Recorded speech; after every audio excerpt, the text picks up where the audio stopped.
পড়ে আছে ভাঙা চেয়ার, বিধ্বস্ত মঞ্চ। শনিবার সকালে বরিশালের মুলাদী উপজেলার নাজিরপুরে আড়িয়াল খাঁ নদীর পশ্চিম পাড়ে নবনির্মিত সেতুর উদ্বোধনী অনুষ্ঠানের আয়োজন করা হয়। কিন্তু জমি অধিগ্রহণ সহ ৩ দাবিতে শতাধিক গ্রামবাসী সমাবেশস্থলে মিছিল নিয়ে জড়ো হন।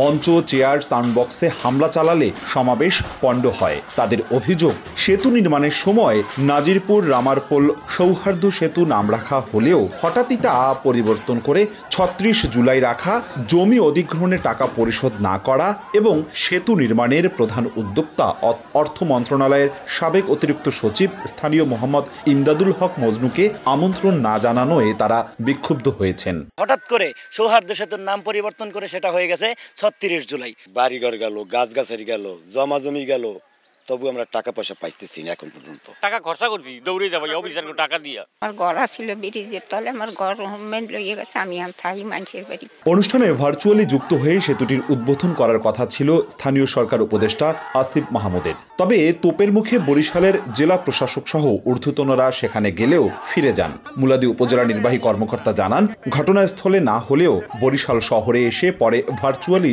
সেতু উদ্বোধন করা হয়।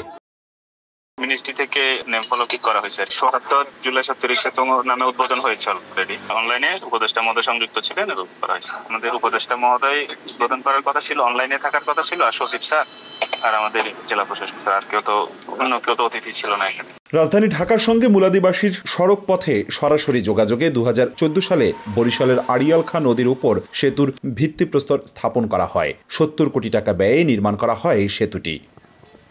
অপূর্ব অপু, সময় সংবাদ, বরিশাল।